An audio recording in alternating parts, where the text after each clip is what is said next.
Consumer spending has dropped. The numbers just came out this morning. Consumer spending in the United States is down 0.9% for the month of May. That's, the figures come out about 6 weeks after the end of the month. So, a couple of weeks after the end of the month. This is the middle of June. So, and the consensus and the Dow was down. I haven't looked at it in the last hour. It was down at the beginning of the show. Most people were expecting around a 0.6% drop. Sales also were down in April. We're not seeing a contraction of GDP that's substantial enough yet to call a recession. Of course, you have to have 3 consecutive months of that. But auto sales were down 3.5%. This is one of the worst hit areas.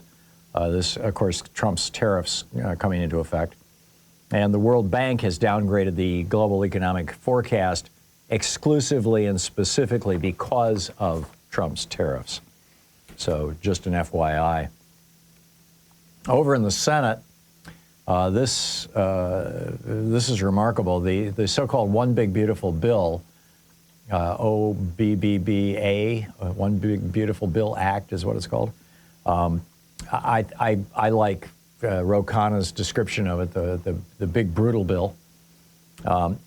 Massive cuts to Medicaid, and the Senate went even further. They want even more cuts to Medicaid. Of course, they're not just cutting the Medicaid budget. What they're doing is they're throwing in what are referred to as reporting requirements. In other words, make people jump through a lot of hoops, and if any stage along the way one of those hoops gets missed or is not done correctly, or if you didn't fill out the form right, then you get dropped from the rolls.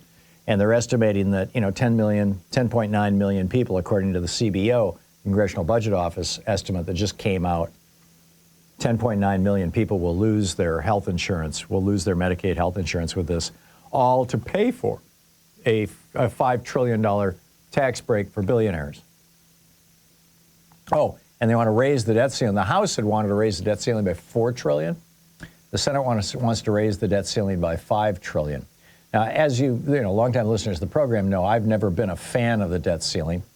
It was put into place during World War I as a way to, by Woodrow Wilson, as a way to satisfy the opponents of entering into the war, to basically say to them, don't worry, if things get bad, you'll have a say. You'll be able to stop the United States involvement in World War I by simply defunding the military, by refusing to raise the debt ceiling.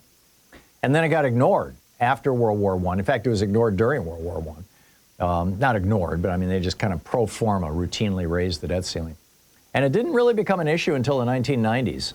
It was Newt Gingrich in 1996 or 7 who used the debt ceiling as a club to beat Bill Clinton over the head with and shut down the government. That was the first time it had happened. And now it's just a regular thing, the Republicans use when there's a Democrat in the White House. Whenever there's a Republican in the White House, of course, they simply raise the debt ceiling. But when there's a Democrat in the White House, we're going to use this thing. So we'll see what happens here. But the bottom line is that this bill, there's also a big debate over SALT, the state and local tax deduction. This was something that was put into place in the last Trump tax cut bill back 10 years ago.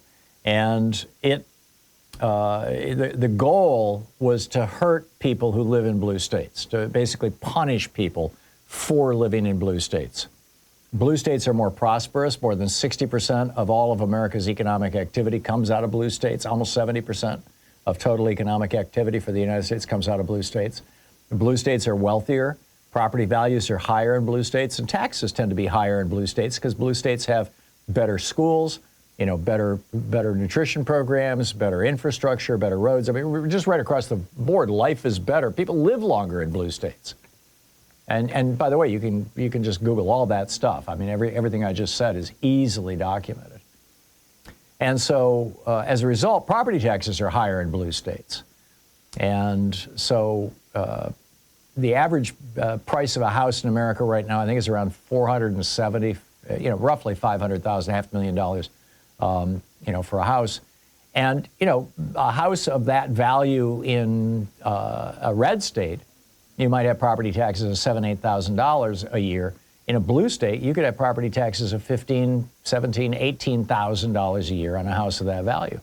So, you know, it was the whole goal was to punish people for living in blue states by capping the deduction at $10,000. In other words, the first $10,000 that you pay in state and local taxes, including your property taxes, you can deduct from your income taxes.